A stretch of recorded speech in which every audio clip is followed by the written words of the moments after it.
put a big thanks out to Reade, who really came to the rescue, and then another person that came to the rescue as well and came to join me. And I've been on his show, and he's amazing. And I share so many of his tweets. In fact, I kind of have to stop sharing so many of his tweets sometimes because it looks like I'm stalking otherwise. But he's so funny but yet so pointed with them. And he has a great presence and a great show. And that's Garland, Nixon Garland. So welcome. And Garland, and I was reversing Garland, and welcome to the show. And thank you. Yeah. And before I came on, I was talking to Reade, and we didn't know the mics were hot. And I was trying to figure out, I'm going to show this clip, and I was trying to figure out the announcer at RT because I couldn't think of his name. And it's, of course I know it. It's Ewan O'Neill, super nice.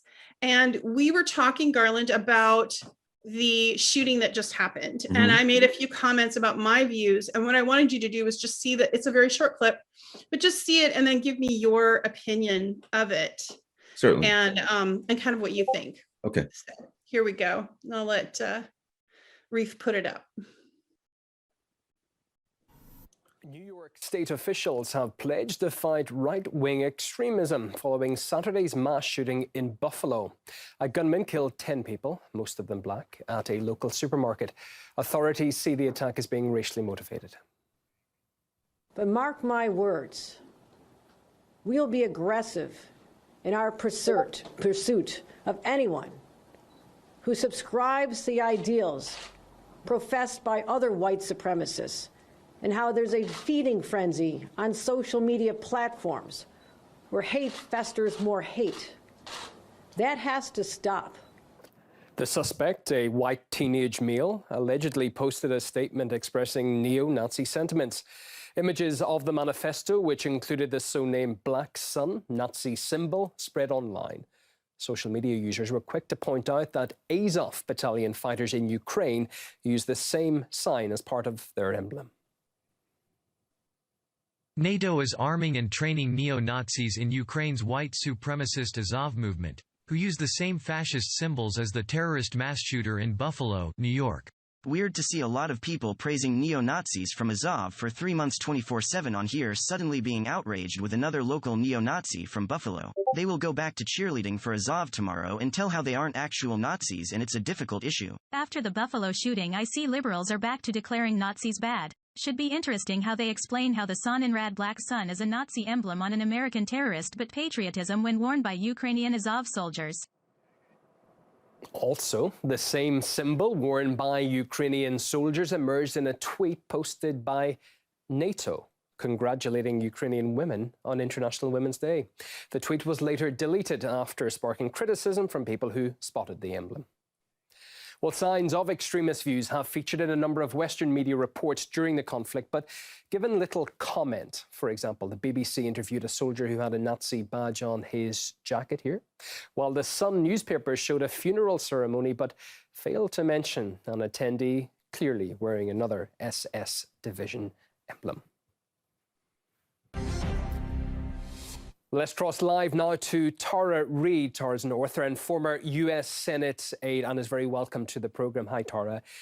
Many observers, no problem, have spoken about the hypocrisy of the Azov battalion, known for having neo-Nazi members, essentially getting good publicity in the West during the war.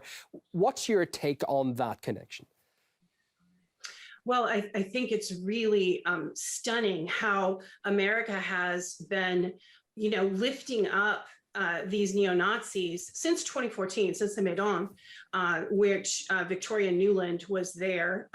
And as you know, Julian Assange exposed the coup that was American-backed in 2014, and Azov battalion was part of that. And 8 to 11% of the Ukrainian government had neo-Nazis. So now the support for these neo-Nazis in Ukraine has come home, and you see this horrible massacre of 10 people that just occurred, and 2 others injured. that was racially motivated by somebody with extreme views, and followed a manifesto, and also referred to the Azov battalion with the symbol. So the question for American citizens is, why are we poised to give $40 billion in weapons that will go into the hands of neo-Nazis in Ukraine?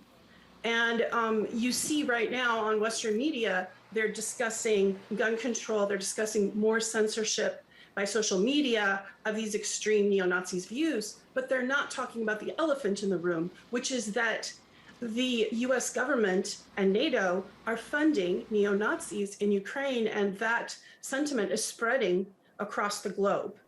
Tara, I remember back in 2019, the media, and particularly the New York Times, pointed out that the symbol displayed by the Christchurch shooter in New Zealand was also used by the Azov battalion. That was seen in a lot of places.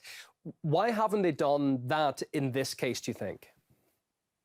I think right now what you're seeing is a Western spin, because they know that there's a collective guilt about furthering this neo-Nazi extremist views, and not dealing with it properly. So, you know, US citizens and European citizens need to ask why their tax money is going overseas to fund, you know, this proxy war against Russia that the US and NATO is engaged in, and funding extreme neo-Nazis, which is only going to spread more fascism throughout the world, the United States included, as we just saw. Tara, time has beaten us, but thank you so much for your time today on Sunday of all days as well. Tara Reade, author and former US Senate aide. Thank you. Serbia will refrain from imposing. Yeah, so if you can go ahead and take that down. So what's your thoughts on that, Garland?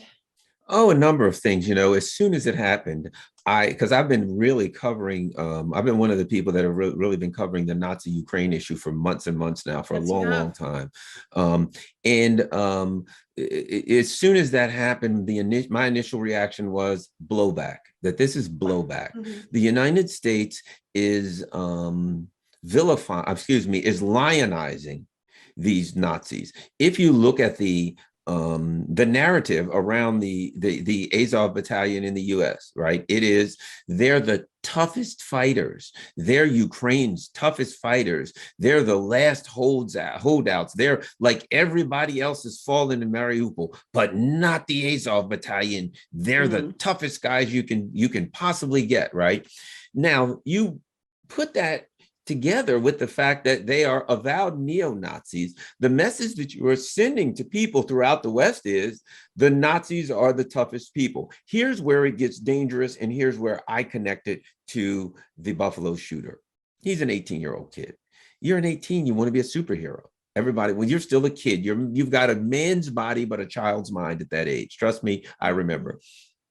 And you want to be a superhero, and you're bigger and you're stronger and you can do things now. Like you're not a little kid that can be pushed around. And if you're a kid like this who maybe had some mental illness, some problems, whatever in life, which a lot of people do, okay, it's not unusual.